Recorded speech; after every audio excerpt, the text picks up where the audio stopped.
This is Larry Henares making your day with part 30 of a book I wrote on the destiny of the Filipino people.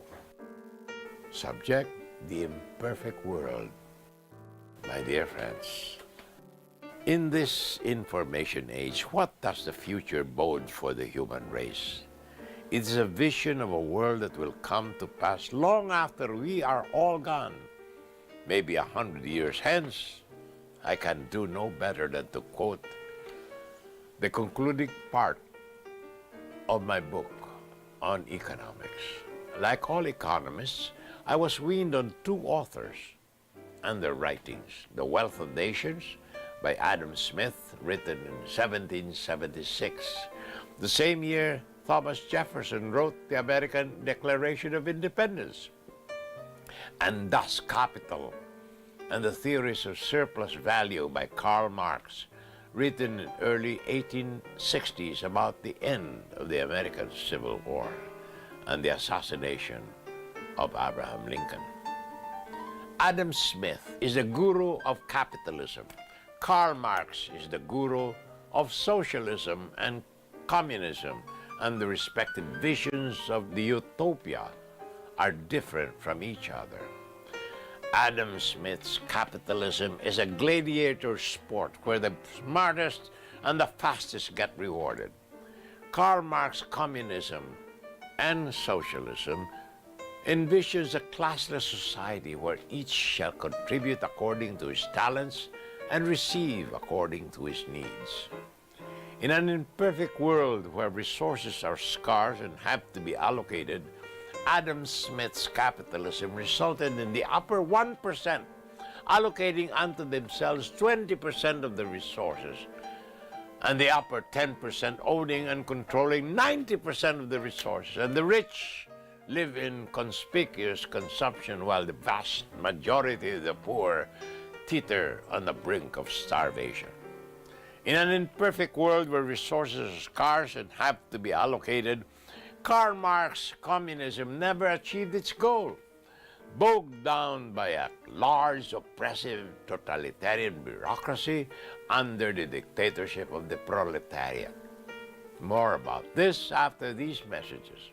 This is Larry Henares making your day with part 30 of the destiny of the Filipino people. Subject, the imperfect world. And we continue to quote. And yet, miraculously, in an imperfect world where resources are scarce and have to be allocated, in the Christian religious groups like the Benedictines, the Augustinians, and the Jesuits, with the stark exception of the members of the Opus Dei who live like pirates and parasites of Wall Street, in great numbers over the centuries achieved a socialist utopia, a classless society where everyone was equal and each contributed according to his talents and received according to his needs, with vows of poverty and chastity, serving the people and their God. Even in the Dark Ages, these caring and sharing people painstakingly preserved whatever was left of civilization, teaching agriculture and the tending of the soil, patiently copying and restoring great masterpieces of literature and poetry, which are the heritage of all mankind, pursuing the values of faith, love, and charity. Bless them. Their society is based on free will and volunteerism. Unlike the communists, they did not say, "What is yours is mine." They said, "What is mine is yours."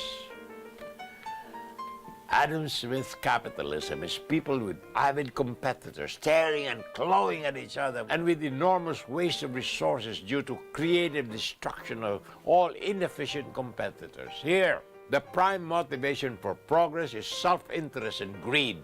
These are the principles that capitalism lives by. The survival of the fittest, the devil takes the hindmost, might makes right, the strongest and the greediest makes it to the top of the heap. The United States of America considers itself as the quintessence of a capitalist society, achieving a high standard of living at its peak consuming 32% of the world resources for 6% of the world's population.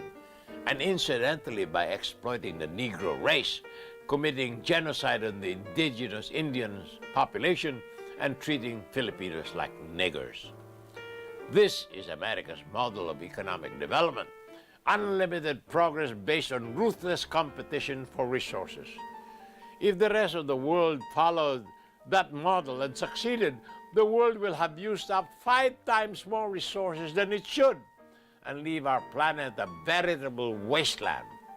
Better to follow the call of Mahatma Gandhi when asked his advice to his fellow Asians. He said, "Reduce your wants and supply your needs. Your needs make you vulnerable enough without the added weight of unneeded wants. Enough rather than more should be the highest goal of mankind in economic development." More tomorrow, my dear friends. This is Larry Henares, making your day, saying good day, God bless you. Thank you very much for being with us. Till next time, hasta la bye-bye.